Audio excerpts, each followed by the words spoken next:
नमस्ते जी, मैं ज्योति आपका स्वागत करती हूँ आर्य संदेश टीवी में। बंधुओं, अगर बात की जाए भारत की पावन धरा की, तो भारत एक ऐसी धरती है जहाँ अनेक महापुरुषों ने जन्म लिया और उन महापुरुषों के जन्म से, उनके जीवन से हमें बहुत सारी सीख जो सीखने को मिलती है। आज हम उसी सीख को जानेंगे और बात करेंगे योगीराज कृष्ण के बारे में। आज योगीराज कृष्ण जन्माष्टमी का उपलक्ष्य है और योगीराज कृष्ण का जन्म, उनका जीवन कैसा रहा, इसके बारे में चर्चा करेंगे। और इस बारे में तमाम जानकारी के लिए इस वक्त मेरे साथ मौजूद हैं सुरेंद्र कुमार रेली जी। तो चलिए सबसे पहले मिलकर सुरेंद्र जी का स्वागत करेंगे। सुरेंद्र जी, बहुत स्वागत करूंगी आपका। सुरेंद्र जी, सबसे पहले अगर बात की जाए योगीराज कृष्ण की, तो उनका वास्तविक स्वरूप क्या है, उसके बारे में जानना चाहूंगी। ज्योति जी, आज हम योगीराज श्री कृष्ण का जन्मदिन जो मना रहे हैं वो 5248वां है। ये एक आर्य समाज का व्यक्ति ही आपको बता सकता है कि उनका कौन सा जन्मदिन है, और इसका प्रचार प्रसार कहीं नहीं होता सिवाय आर्य समाज के। आज से 5248 वर्ष पूर्व जिस योगीराज श्री कृष्ण का जन्म हुआ, उसके स्वरूप की चर्चा करते हुए आप एक बात, छोटी सी बात नोट करेंगे उनके जीवन के बारे में, कि उनका जन्म कारावास में हुआ। बिल्कुल, जेल में। हम पर अगर जरा सी भी मुसीबत आती है, कोई व्यक्ति हमें धोखा ही दे देता है, तो हम विचलित हो जाते हैं, घबरा जाते हैं। आप उस व्यक्ति के बारे में सोचिए जिसका जन्म जेल में हुआ, और उस वक्त का शासक जो कंस था, जो राजा था वहाँ का, उसने जन्म से पूर्व ही मृत्युदंड दे दिया था कि जैसे ही वो पैदा हो उनको मार दिया जाए। ऐसी विपरीत स्थितियों के अंदर उस व्यक्ति का जन्म होता है, और अगर आप उनके पूरे जीवन को देखें, उनके जीवन का एक एक क्षण हमें प्रेरणा देता है। उनका गीता का ज्ञान आज भी दुनिया को लोकित कर रहा है, और उस ज्ञान के ऊपर मैं समझता हूँ कि हमारी आज़ादी की लड़ाई, स्वतंत्रता की लड़ाई भी उसके ऊपर आधारित है। सुरेंद्र जी, आगे अगर बात की जाए तो योगीराज कृष्ण, तो क्यों उनको योगीराज कहा जाता है? सबसे पहले तो आपसे इसी के बारे में जानना चाहूँगी। वो योगी थे, जैसे आजकल आप देखते हैं कि श्री रामदेव जी, बाबा रामदेव भी योग की शिक्षा देते हैं, योगाभ्यास कराते हैं, वो भी योगी थे। योगी कौन होता है? जो योग करता है और जो योग के नियमों का पालन करता है। श्री योगीराज कृष्ण ऐसे व्यक्ति थे जो योग के साथ साथ दैनिक संध्या करते थे, और इस चीज़ का उल्लेख बहुत जगह आया है। और वो दैनिक यज्ञ भी करते थे, रोज यज्ञ करते थे, आयुपर्यंत उन्होंने यज्ञ किया। ये इनकी विशेषताएं थी, इसीलिए उनको हम योगीराज श्री कृष्ण कहते हैं। सुरेंद्र जी, आगे अगर बात की जाए तो योगीराज कृष्ण को लेकर बहुत सारी बातें जो लगातार हम सुनते आ रहे हैं। वो माखन चोर थे, वो रास लीलाएं रचते थे, बहुत सारी बातें हैं उनको लेकर। उनके विषय में आप क्या कहना चाहेंगे? देखिए, ये जितनी भी बातें आप कह रही हैं हम भी सुनते हैं। आज आप मंदिरों के अंदर जाएं तो वहाँ पर ऐसे ऐसे गंदे गीत लगे होते हैं कृष्ण के बारे में, राधा क्यों गोरी मैं क्यों काला, और ना जाने कैसे कैसे अश्लील जो गाने हैं, भजन हैं, वो बोले जाते हैं। उन पर ये दोषारोपण किया जा रहा है। उनकी 16,108 रानियाँ थीं, वो चीरहरण करते थे, अनगिनत आरोप लगे। इस संबंध में मैं आपको एक बात कहना चाहता हूँ कि महर्षि स्वामी दयानंद ने सत्यार प्रकाश के अंदर लिखा कि वो आप्त पुरुष थे। वो कहते कि एक भी दोष उन पर नहीं लगाया जा सकता, एक दोष की भी चर्चा कहीं पर नहीं है।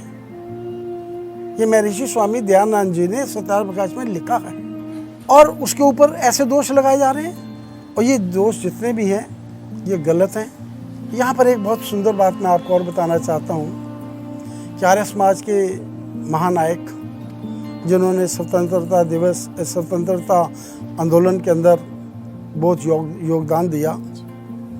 मैं बात कर रहा हूँ लाला लाजपत राय जी की। उन्होंने भी कृष्ण के ऊपर एक पुस्तक लिखी, उनके चरित्र के ऊपर, और उस पुस्तक के अंदर उन्होंने लिखा कि आमतौर पर महापुरुषों पर उनके विरोधी दोष लगाते हैं।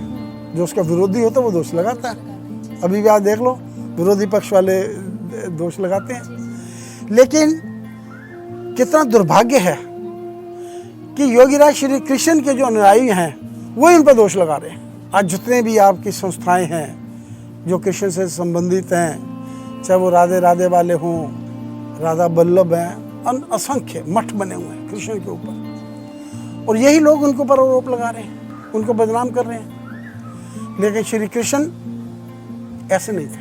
अगर आप श्री कृष्ण के बारे में ज़्यादा जानना चाहती हैं तो मैं कहूँगा कि आप 2 पुस्तकें अवश्य पढ़ें और अपने दर्शकों को कहें कि वो आज के दिन 2 पुस्तकें अवश्य पढ़ें। एक है लोकमान्य तिलक की रचित पुस्तक गीता रहस्य, जो उन्होंने मांडली जेल में लिखी थी। उस पुस्तक के अंदर उन्होंने गीता के जो गूढ़ रहस्य हैं उनको बताया। उन्होंने लिखा कि देखो, गीता एक महत्वपूर्ण पुस्तक है। यदि आप को लगता है कि गीता बहुत गूढ़ है, बहुत बड़ी है, तो उन्होंने कहा आप उसके पहले 3 अध्याय अवश्य पढ़ लो, और अगर आपको 3 अध्याय भी बहुत बड़े लगते हैं तो उसमें से कुछ श्लोक छांट लो, उसके ऊपर आप उसका अध्ययन करो, क्योंकि बाकी की सारी गीता उसका विस्तार है। और उन्होंने लिखा, लोकमान्य तिलक ने, कि मांडले जेल के अंदर उनके ऊपर बहुत अत्याचार हुए थे। वो कहते हैं कि मैंने गीता के ऊपर विश्वास रखकर उन सबको जेल लिया। उन्होंने वर्णन किया कि श्री कृष्ण का जन्म जेल में हुआ था तो उनको कितनी कठिनाई हुई होगी, उनके माता पिता को। ये तो कुछ भी नहीं है। आज़ादी की लड़ाई अगर आप देखें, लोकमान्य तिलक जिसने कहा था स्वराज मेरा जन्म सिद्ध अधिकार है, ऐसा व्यक्ति गीता के ऊपर अपनी सारी फिलॉसफी, अपना सारा दर्शन आधारित करता है। और वो कहते हैं कि प्रेरणा अगर मुझे मिलती है आज़ादी की लड़ाई लड़ने की तो वो सिर्फ गीता है। मैं तो ये कहता हूँ कि केवल अर्जुन को उन्होंने प्रेरित नहीं किया, वो आज भी प्रेरित कर रहे हैं। महात्मा गांधी का उदाहरण ले लो। महात्मा गांधी ने भी यारवादा जेल के अंदर गीता माता नामक पुस्तक लिखी। उन्होंने लिखा गीता माता के अंदर कि मेरी जो जन्म देने वाली माँ है वो तो मर चुकी है, लेकिन गीता वो माता है, जब मेरे पर विपत्ति आती है, जब मुझे लगता है कि मुझे अपने माता के पास जाना चाहिए, उस वक़्त मैं गीता के पास जाता हूँ, मैं उसको पढ़ता हूँ, मैं उस पर ध्यान से पढ़ता हूँ और अनुभव करता हूँ कि मेरी जो कठिनाई, मेरी जो समस्या मेरी माँ हल कर सकती थी, वो गीता ने कर दी। उन्होंने गीता के बारे में इतना अच्छा वर्णन किया उसका, जिसका आप अंदाज़ा तभी लगा सकती हैं जब आप गीता माता पढ़ेंगे। सुरेंद्र जी, आगे अगर बात की जाए तो जिस तरह से आपने कहा कि वो यज्ञ करते थे, लेकिन अगर हम एक बात करें तो कहीं उनका ये रूप नहीं दिखाया गया है। हर जगह दिखाया गया है कि वो माखन चुराते थे, वो कभी रास लीलाएं रचते थे, कभी कुछ करते थे, कभी कुछ करते थे। गीता का उपदेश उन्होंने दिया। गीता जैसी पुस्तक जो है उसके रचयिता उन्हें कहा जाता है, क्योंकि जब भी अर्जुन डगमगाया तो श्री कृष्ण ने साथी बनकर उनको संभाला है। तो इसके बारे में आपसे जानना चाहूँगी कि गीता का जो उपदेश उन्होंने दिया वो आज भी हमें जीवन में प्रेरणा देता है, लेकिन लोग उन्हें उस उपदेश के उससे नहीं जानते, उन्हें उनकी लीलाओं के उससे ज़्यादा जानते हैं। तो इसके बारे में आप क्या कहेंगे? अभी आपने कहा कि वो यज्ञ करते थे। आप यज्ञ करते हुए उन्होंने आपने कोई उनका चित्र नहीं देखा, वो मैं आपको चित्र दिखा सकता हूँ यज्ञ करते हुए उनका। 3 चीज़ों अत्यंत आवश्यकता होती है मनुष्य के लिए, हर मनुष्य को, आपको, मुझको, और वो 3 चीज़ें हैं अन्न, जल और वायु।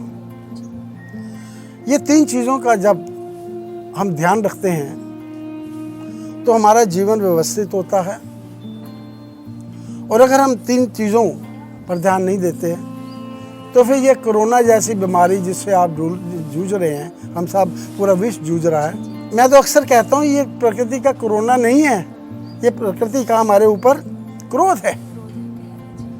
आज के जो हालात हैं, हमने कितना प्रकृति का दोहन किया, हमने प्रकृति का कितना शोषण किया, वो आपके सामने है और उसका नतीजा आज हम भुगत रहे हैं। तो मैं आपको बता रहा था कि मनुष्य को जीने के लिए 3 चीज़ों की आवश्यकता है।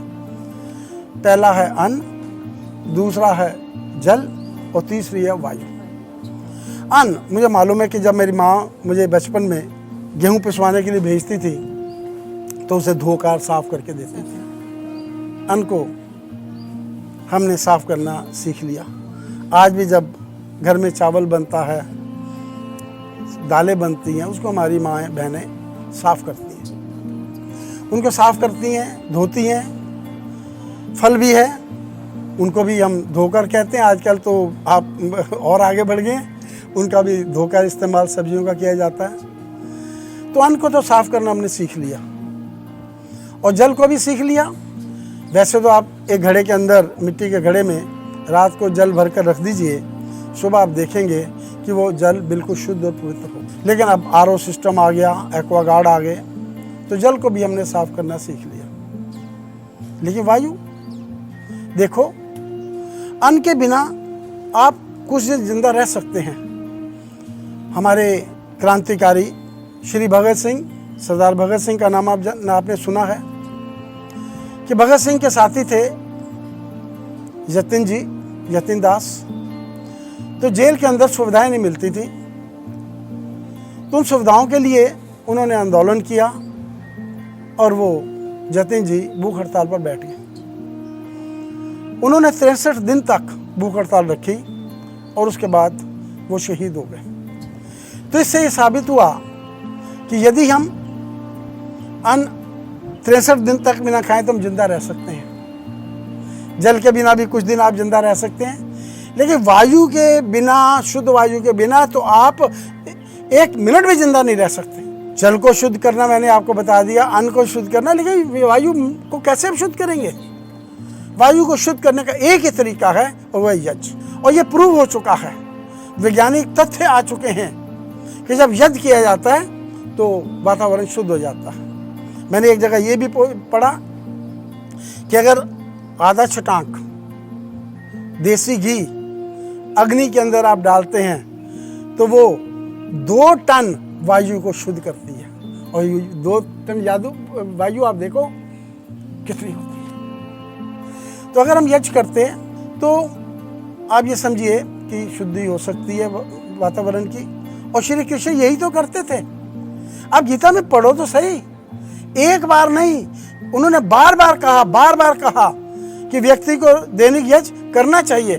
जो व्यक्ति कहता है कि दैनिक यज्ञ करना चाहिए, क्या वो स्वयं नहीं करेगा? मैं लोगों को कहता हूँ दैनिक यज्ञ करो। और मैं अपने जीवन का उदाहरण दे सकता हूँ कि मेरे घर में पिछले 44 वर्षों से, 44 ईयर्स से दैनिक यज्ञ होता है। कल भी हुआ था, परसों भी हुआ था, आज भी हुआ, कल भी होगा। तो जो व्यक्ति कहता है कि यज्ञ करो, क्या वह दूसरों को प्रेरित नहीं करेगा? तो जो लोग ये आरोप लगाते हैं कि श्री कृष्ण को यज्ञ करते हुए नहीं देखा, तो उन्होंने शायद इस चीज़ का अनुभव नहीं किया कि उन्होंने गीता के अंदर क्या लिखा है, क्या कहा है। सुरेंद्र जी, अगर बात की जाए श्री कृष्ण के जीवन की, तो एक आम व्यक्ति उनके जीवन से क्या क्या सीखे ले सकता है, इसके बारे में जानना चाहूँगी कि किस तरह से उनके जीवन से प्रेरित होकर, क्योंकि महापुरुष का जन्म बार बार नहीं होता। महापुरुष अगर आ गए हैं धरती पर तो वो एक ही बार आते हैं।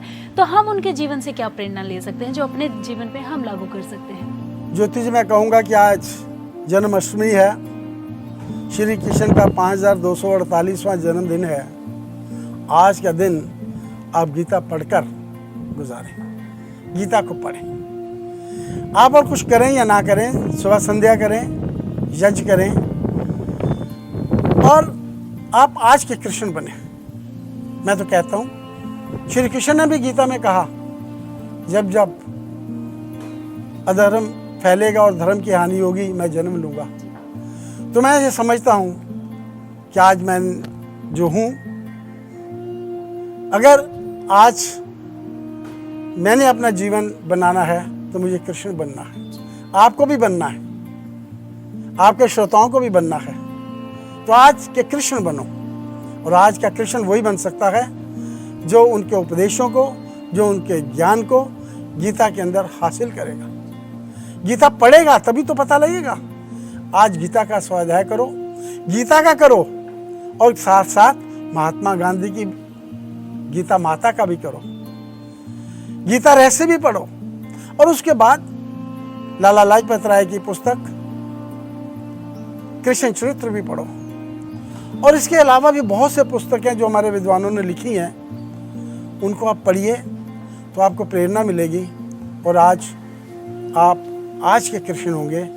आज भी भ्रष्टाचार है, आज भी दुर्दशा है, आज भी बहुत परेशानियां हैं। उन परेशानियों से भूखमरी है, बेरोजगारी है, इन सब चीज़ों से अगर आप निजात पाना चाहते हैं तो निश्चित रूप में आपको गीता पढ़नी ही पड़ेगी, गीता का अनुसरण करना ही पड़ेगा। और श्री कृष्ण के जन्म उत्सव पर अगर आप मुझसे संदेश लेना चाहते हैं अपने श्रोताओं के लिए, तो मैं यही कहूँगा, संध्या करो, यज्ञ करो, चिंतन करो, मनन करो, स्वाध्याय करो, और आज के दिन कम से कम गीता अवश्य पढ़ो। जी सुरेंद्र जी, आगे अगर बात करें, आज के दिन अगर हम घर से बाहर निकल जाएं, क्योंकि अभी जब मैं घर से बाहर आई तो जगह जगह हमने देखा कि लोगों ने घरों के बाहर ही जन्माष्टमी के लिए छोटा सा तैयारी की गई है, मतलब घर के बाहर ही उन्होंने कृष्ण को तैयार किया है, उन्होंने छोटी छोटी मूर्तियों से सजाया हुआ है। तो किस तरह से हम कृष्ण का जन्म मना सकते हैं, योगीराज कृष्ण के जन्मदिन को हम किस तरह से मना सकते हैं, इसके बारे में भी जानना चाहूँगा। असल में ऐसा है कि ये बचपन के अंदर जब हम छोटे थे तब भी ऐसा होता था, हम भी देखने जाते थे, जगह जगह पर झांकियाँ इनकी निकलती थी। ये एक सामाजिक पर्व सा बना हुआ है। हमारे जितने भी पर्व हैं, पर्व होता है, आपने देखा होगा, गन्ना देखा आपने, गन्ने में गांठ होती हैं, वो जो गांठ होती हैं उसको हम पर्व कहते हैं, गन्ने को पर्व है। इसी प्रकार हमारे भी पर्व होते हैं, और हर पर्व के अंदर जैसे गन्ने की एक गांठ से लेकर दूसरी गांठ में रस होता है, हमारे पर्वों के अंदर भी वो रस है। जो तो उस रस को प्राप्त करता है वो तो आनंदित हो जाता है, और जो है उल बलूल बातों में पड़ा रहता है और वो जो गांठ को दबाता रहता है, तो वही करता है जो आपने मुझे बताया। इनका कोई अर्थ नहीं है। जो झांकियाँ, अगर किसी ने झांकी दिखानी है तो महाभारत की झांकी दिखाए, कृष्ण को, श्री कृष्ण का उपदेश अर्जुन को करता हुआ दिखाएं, उसको वीडियो चलाएं, उनके वीडियो चलाएं। पिछले दिनों महाभारत का सीरियल आया था, उसके अंदर पूरी की पूरी गीता है, उसे दिखाएं, उसे सुनाएं। और जब हम गीता को पढ़ेंगे और गीता के ऊपर चिंतन करेंगे, मनन करेंगे, तो जो मैंने आपको उदाहरण दिए, जो क्रांतिकारियों ने इस देश को आज़ाद कराया, उसमें गीता का बहुत बड़ा रोल था। आप अगर महात्मा गांधी की कोई भी फोटो देखें तो उनके हाथ में गीता रहती थी और कोई पुस्तक नहीं रहती थी। उससे हम प्रेरणा ले सकते हैं। और बाकी जो कुछ भी आप कह रहे हैं, जो उनके विरोध के अंदर उनके ही अनुयायियों ने जो बातें फैला रखी हैं, वो बहुत ही दुखदाई हैं, मुझे भी बहुत कष्ट देती हैं। मुझे ही नहीं, जो भी श्री कृष्ण के अनुयायी हैं उनको कष्ट देती हैं। हमारे ऐसे ऐसे लोग हुए हैं जिन्होंने ऐसी पुस्तकें लिखी, वो ऐसी पुस्तकें लिखी जो श्री कृष्ण के विरोध में थी, उनको बदनाम करने की थी। ये सब लोग हमारे ही लोग हैं, हमारे ही भाई हैं, जो श्री कृष्ण को बदनाम कर रहे हैं। अब मैं ये तो नहीं कह सकता कि हो भी सकता है कि जो विरोधी हैं, जो श्री कृष्ण के विरोधी हैं, जो हिंदू धर्म के विरोधी हैं, जो आर्य के विरोधी हैं, वो ऐसे ऐसे पंडितों को पैसा वैसा देकर भ्रष्टाचार करके उनसे ये सब बातें लिखवाते हैं। और आजकल मैं देखता हूँ, देखो, मैं ऋषि स्वामी दयानंद किसी के प्रति कुछ बुरा नहीं कहते थे, लेकिन ये जितनी भी घटनाएं हो रही हैं, ये सारी की सारी भागवत पर आधारित है। भागवत एक ऐसी पुस्तक है जो ना जाने किन लोगों ने लिखी, और उसके अंदर इन सब बातों का वर्णन है जो आप कह रही हैं। तो मैं ऋषि स्वामी दयानंद ने कहा उन्होंने कभी किसी के प्रति कोई बुरा शब्द नहीं कहा, लेकिन वो मजबूर हो गए, वो दुखी हो गए इतना कि उन्होंने कहा काश भागवत का लिखने वाला अपनी माँ की कोख में मर जाता। अब इससे अधिक मैं और आपको क्या कह सकता हूँ। ऐसा है ज्योति जी, आरएस में एक ही बात कहता है, चरित्र की पूजा करो, चित्र की ना करो। चित्र की पूजा नहीं करनी है हमें चरित्र की पूजा करनी है। और आज जन्माष्टमी वाले दिन भी हमने श्री कृष्ण के चरित्र की पूजा करनी है। वो चरित्र जो हमारे पास उपलब्ध है, वो चरित्र जिसने गीता जैसी पुस्तक लिखी, वो चरित्र जो दैनिक यज्ञ करता था, वो चरित्र जो दैनिक संध्या करता था, उस चरित्र को अपने अंदर लाना है, अपने विचारों में लाना है, अपने जीवन में लाना है। तभी तो आप आज के कृष्ण बन सकते हो। आज का कृष्ण बनो, यही मैं सबको कहना चाहता हूँ। खुद बनो, कृष्ण बनो। कृष्ण जन्म लेने वाला नहीं है, आप ही कृष्ण बनोगे। आप जब कृष्ण जैसे काम करोगे तो आप निस्संदेह कृष्ण बनोगे। और इस वक्त जो भी देश के अंदर, समाज के अंदर कुरीतियाँ हैं, जो भी कष्ट हैं, उनको दूर कर सकते हैं आप, लेकिन आप तभी कर सकते हैं अगर आप आज के कृष्ण हैं। तो सुरेंद्र जी, आज योगीराज कृष्ण जन्माष्टमी के उपलक्ष्य में आपने हमारे बंधुओं को बहुत ही अच्छा ज्ञान दिया, तो इसके लिए मैं आपका बहुत बहुत धन्यवाद करना चाहूँगी। आपका बहुत बहुत धन्यवाद जी। तो बिल्कुल बंधुओं, आज योगीराज कृष्ण जन्माष्टमी है। आज के दिन हमने जाना कि क्या है श्री कृष्ण का स्वरूप, किस तरह से श्री कृष्ण ने गीता का उपदेश दिया और हमें जीवन जीने का एक राह दिखाई, एक नया मार्ग दिया। गीता एक ऐसा उपदेश है जो हर पल हर क्षण हमारे जीवन को प्रेरणा देता है। तो आज के हमारे इस कार्यक्रम में बस इतना ही। आप बने रहिए हमारे साथ। नमस्ते जी।